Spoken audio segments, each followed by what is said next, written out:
and hello and welcome to class ninth, subject English, Beehive book, chapter 6, My Childhood. It's a biography of APJ Abdul Kalam, an extract taken from Wings of Fire. As you all know, students, this is the second part. Okay, and first part I have already uploaded of this chapter, and in the first part and the half of the starting of the chapter what we have read, and that Abdul Kalam was born in middle class Tamil family in Rameshwaram town, which is in the erstwhile Madras state. Okay, which is the former erstwhile here means Madras, a former state of Madras. And his father name is Jainulabdin, and mother name is Ashima, and both were very kind people, and they're very generous people, and generosity of spirit they were having. So, and what all we have read in the first part, that his house was on the Moss street of Rameshwaram, and he was having a good house, a pakka house he was having, and Abdul Kalam was not very having very good distinguished looks. Okay, and but his parents were having, they were tall, they were having good looks. Okay, they were handsome, and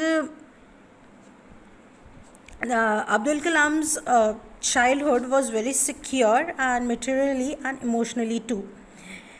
While the Second World War broke out in 1939, he was of 8 years old at that time, and as his house was out of the village at the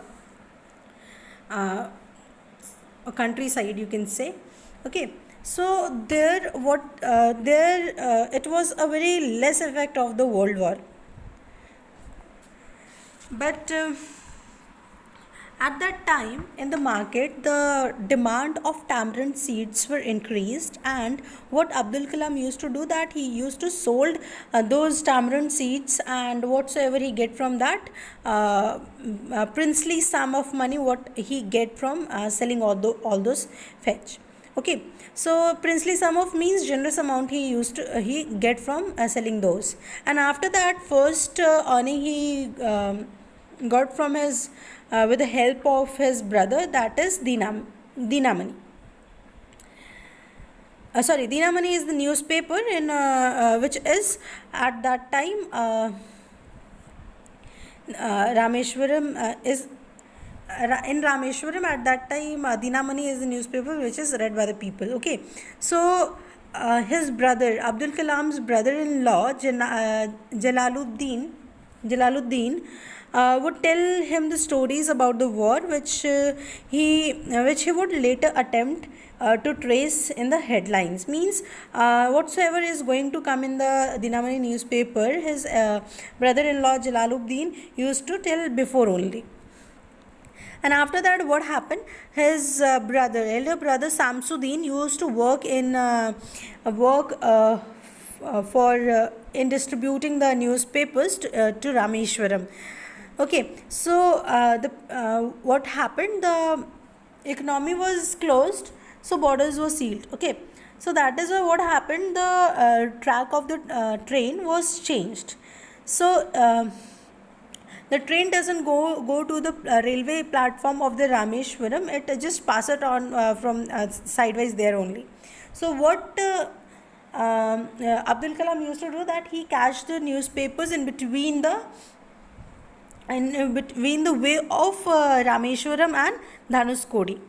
So by that he gets some money, and as he is saying in the fourth paragraph of this chapter, that every child is inherited with the characters of their parents or their generation.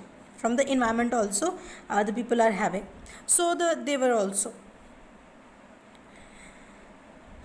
He was having 3 brothers and sisters, and they were also kind and good. And he was having 3 close friends also. Their name was Ramananda Shastri, Arvindan, and Shiva Prakashna. All these boys were belong to an Orthodox Hindu Brahmin families, and Orthodox here means strict to their thoughts, okay, or religion. Now all these three boys were settled in their job. One of them were the priest in place of his father in the temple. Ramananda Shastri was the son of the Pakshri Lakshmana Shastri, the high priest of the Rameshwaram temple, and after all, the priesthood of the Rameshwaram temple was temple from his father he has got. And Arvindan went into the business arranging the transport for the for visiting pilgrims. Means the people who used to come to visit pilgrims, Arvindan gave the facility to them of transport. Shiva Prakashna became a catering contractor for the Southern Railways. So they were settled in their life. During the annual, what happened? That annual Sri Sita Rama Kalyanam ceremony that year was they were going to celebrate, and in that what happened? They used to do the marriage of Ramji and Sitaji. Okay, so the events from the Ramayana and from the lives of the prophet were the bedtime stories of Abdul Kalam, which was told by his mother and the grandmother. Now let's start from the sixth paragraph. One day when I was in the 5th standard at the Rameshwaram Elementary School, a new teacher came to our class. So here Abdul Kalam is telling a story that once when he was very small in the 5th standard, in the which school he had studied, Rameshwaram Elementary School. So in that school what happened, a new teacher came to the class, and I used to wear a cap which marked me as a Muslim, and I always sat in front of row next to the Ramananda Shastri, who wore a sacred thread. The new teacher could not stomach a Hindu priest's son sitting with a Muslim boy. In accordance with our social ranking, as a new teacher saw it, I was asked to go and sit on the back bench. I felt very sad, and so did Ramananda Shastri. So what happened, student, that the new teacher, when he came to the class, what he saw that Abdul Kalam and Ramananda Shastri. Abdul Kalam was a Muslim and Ramananda Shastri was a Pandit. Okay, and he had wore a sacred thread. Sacred thread is what? That the Pandit used to wear in their wear at the neck to the waist. Okay, so you can see in the pictures also here that these Pandit boys are wearing those sacred threads on their chest. Okay, and in between here Abdul Kalam is sitting. So this new teacher doesn't able to believe or doesn't able to stomach a Hindu, like पेट में पचना. Here it is written that the new teacher could not stomach a Hindu priest son sitting with a Muslim son. Means the new teacher which was there, he was not able to afford that a Hindu child is sitting with a Muslim boy. How it can be possible? Like both the religions are against of each other, you can say they are totally different. So he just doesn't able to digest this thing. So in accordance with our social In accordance with the social ranking, as a new teacher saw it, I was asked to go and sit on the back bench. Then what he had done, that new teacher, what he has done, that he just told to Abdul Kalam that just he stand up and go and sit at the next last bench at the corner. He felt very sad. Abdul Kalam felt very sad, and the same Ramananda Shastri also felt very sad, because both are very good friends. Both were very good friends. He looked utterly downcast as I shifted to my seat in the last row. The image of him weeping when I shifted to the last row left a lasting impression on me. Then what happened? Then Abdul Kalam go and went and sat on that last bench or the last row of the students, and their faces were as if they were crying. Okay, weeping means they were crying. And this was the last impression what the new teacher had shown.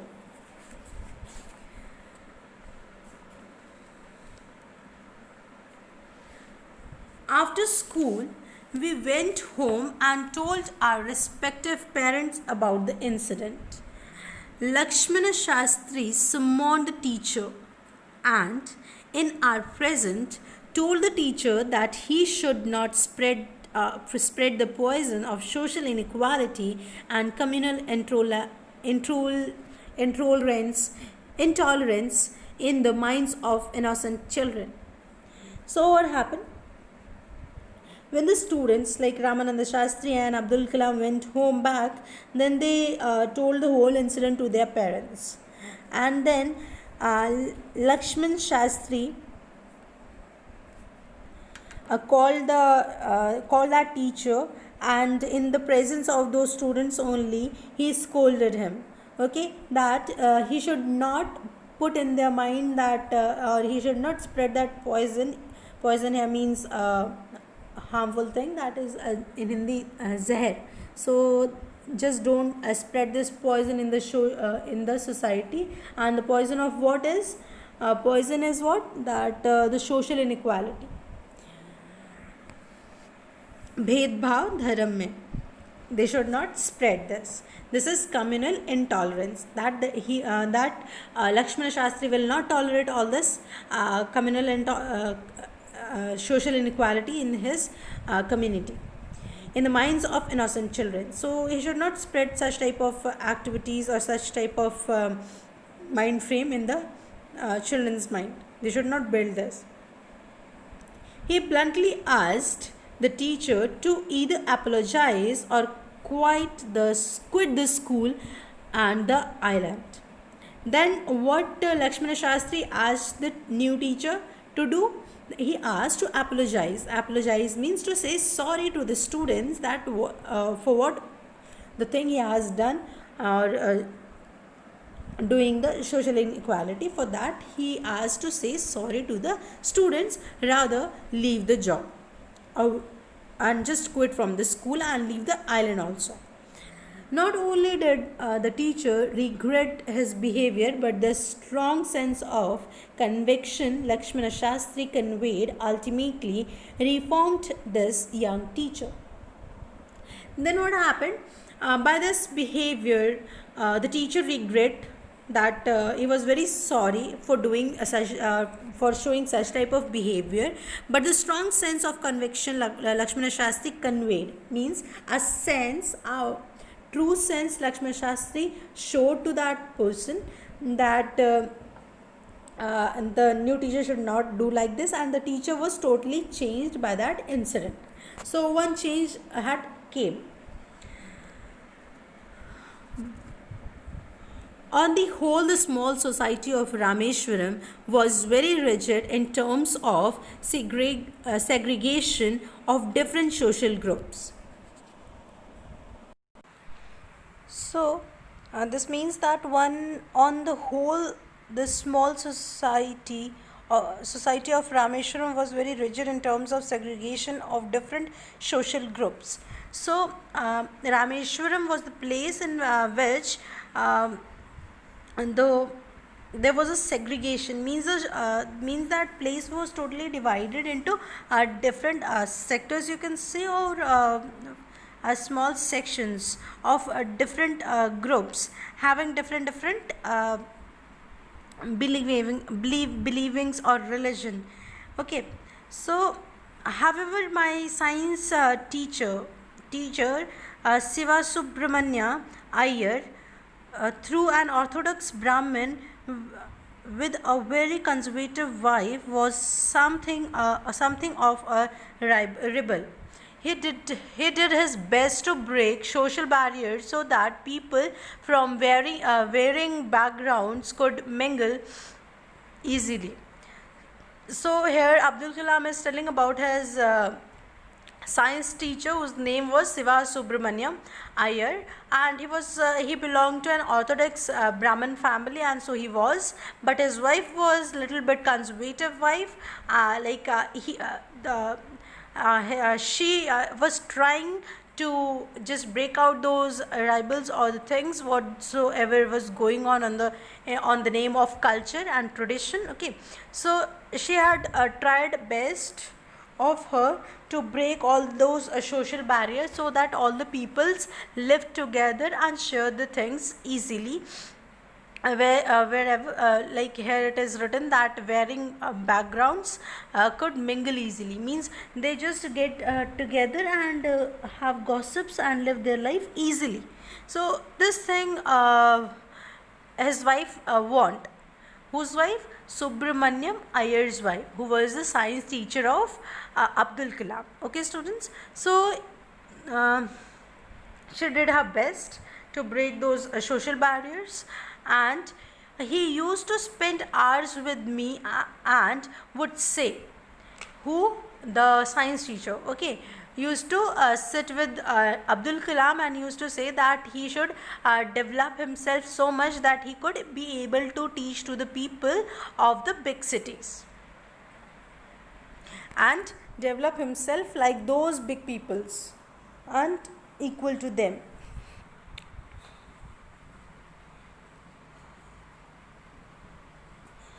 One day he invited me on his home for a meal.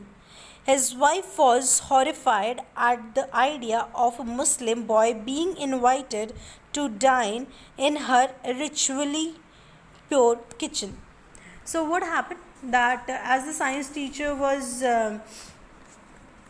against all these traditions, what was going on, as he belonged to a Brahmin family, so his wife too. One day what happened, as the science teacher, a science teacher liked this boy like Abdul Kalam's, and he used to spend a lot of time with Abdul Kalam. So he asked to Abdul Kalam to come at supper or meal at his home. Okay, so what happened, his wife, the science teacher's wife, was very horrified after listening this, that the Muslim boy is going to come in our house to do the dinner, and he was very pure Brahmin. Okay, and he used to keep his kitchen very pure, like ritually pure kitchen was going to be spoiled according to the wife of his science teacher, Abdul Kalam science teacher. Sure refused to serve me in her kitchen. Siva Subramanya Iyer was not perturbed, nor did he get angry with his wife, but instead served me with his own hands and sat down beside me to eat his meal. His wife watched us from behind the kitchen door. I wondered whether she had observed any difference in the way I eat rice, drank water, or clean the floor after the meal. So now what happened, that when Abdul Kalam went to the house of his science teacher for the supper, then his wife, Subramaniam Iyer's wife, was totally refusing to invite him at the dinner, but he came. Abdul Kalam came, but she refused to serve food in the kitchen and asked to sit outside only. But he doesn't mind. Subramaniam Iyer doesn't mind this, and he doesn't get angry with that behavior of his wife. Instead of being angry, he just picked up the supper, picked up the food dish, and he just served the food by his own hands and sat beside Abdul Kalam only to have the meal. All the things, all the activities were activities of Shiva Subramania Iyer's wife was watching. Okay, so Abdul Kalam wondered that what she is watching, is she is seeing that any difference is there in eating or drinking or cleaning the floor after eating the meal. Is there any difference between his teacher or between him, as he was Muslim or he was Hindu? There was no difference. Everything was same. Then for what this inequality was there? He was watching, he was wondering there while sitting and eating the food, and his wife, his science teacher wife, was seeing everything from the behind of the kitchen door. When I was leaving his house, Subramaniam Iyer invited me to join him for dinner again the next weekend. Observing my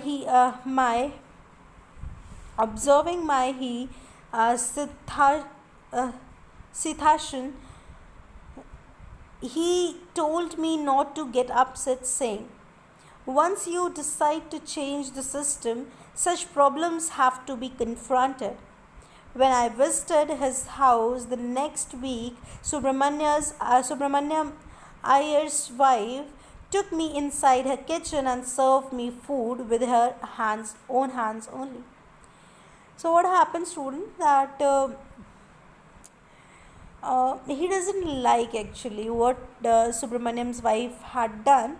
Shiva Subramania's Iyer's wife had done. Just Abdul Kalam feel a little bit sad that she doesn't allowed him to come into the kitchen just because of he was Muslim. Okay, but he feel happy that his teacher Subramaniam Iyer take the responsibility and give him the full respect. Okay, and when he was leaving the house of his science teacher at that time, his teacher asked him to again come to his house for the dinner on the next weekend. Okay, next weekend means whenever he got the holiday, or on Sunday you can say, he asked to come again. So Abdul Kalam was a little bit hesitated because of the behavior of his wife, and he was just refusing to come. But by seeing that reaction, his teacher said to him that just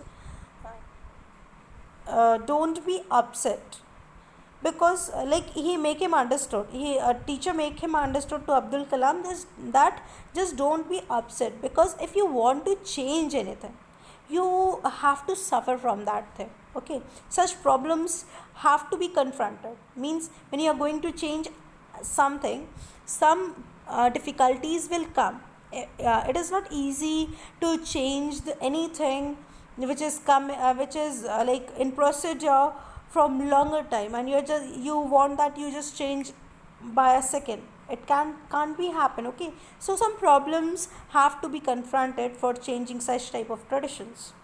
So what happened when again on the next weekend, when Abdul Kalam went to the house of his science teacher Shiva Subramaniam Iyer's house, at that time what happened, his wife only took him to the kitchen and served the food by her own hands.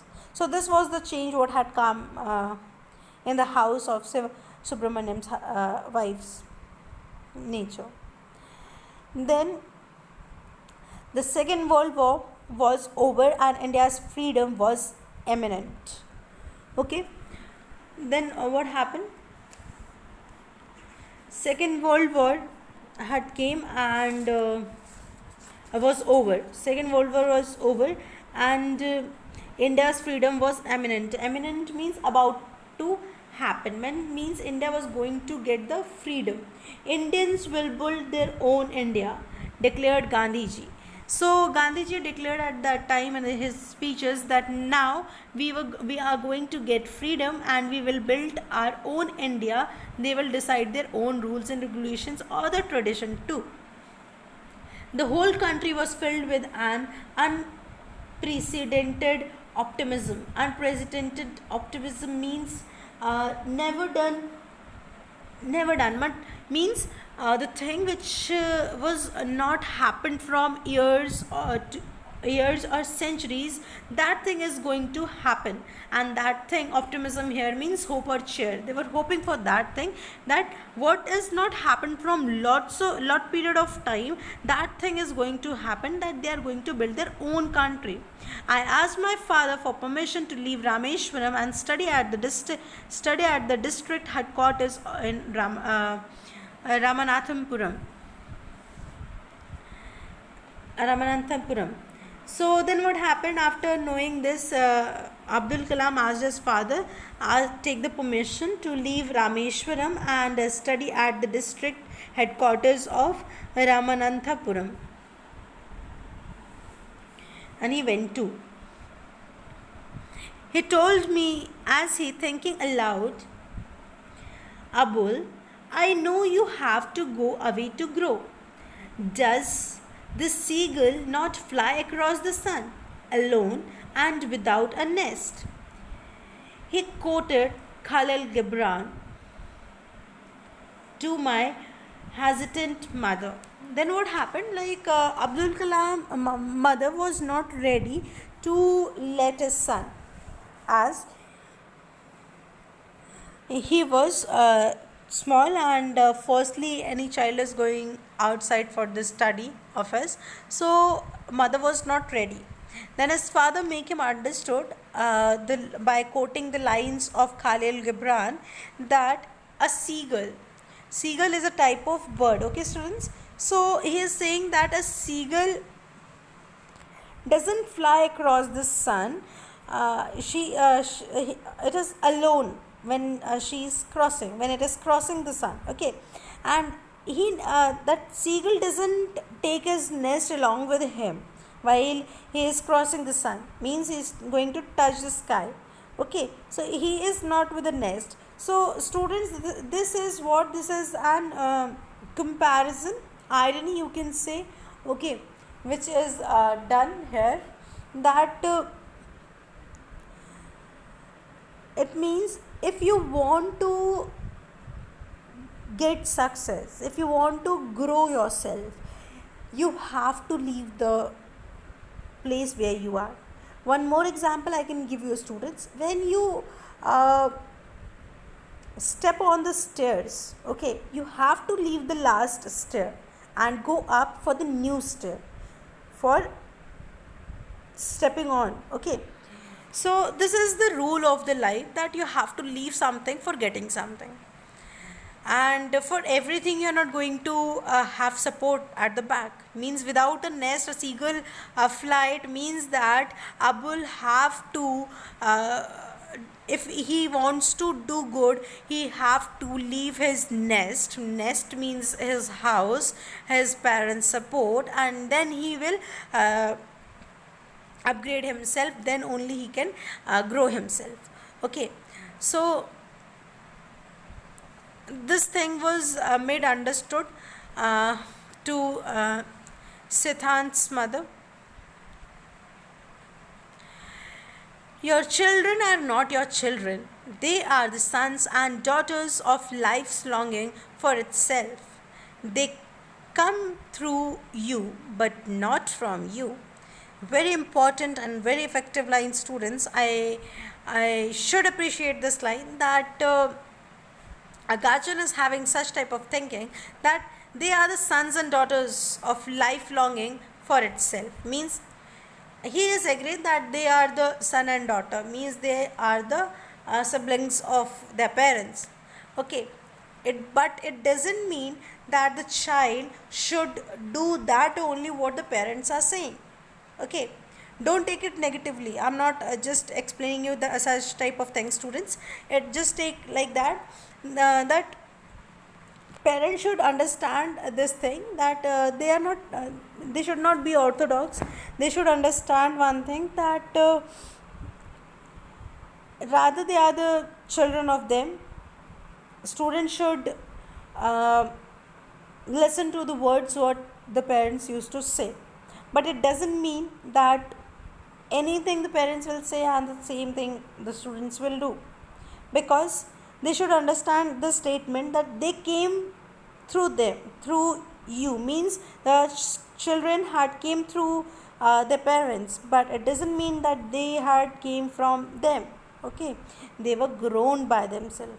You may give them your love but not your thoughts, means parents should give their love, and they are uh, love means what? Love means care. Okay, students, so parents are totally free to give as much love they want to.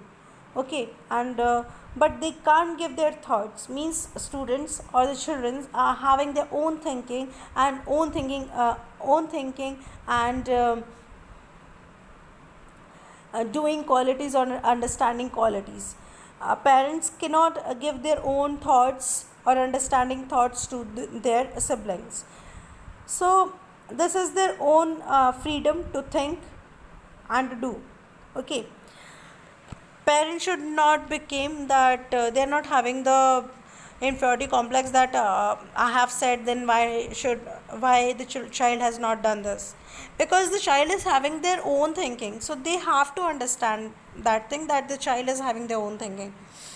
And this is the thing which is explained here, that they came through you but not from you, means students came through you. You were the emergence but not the source of it.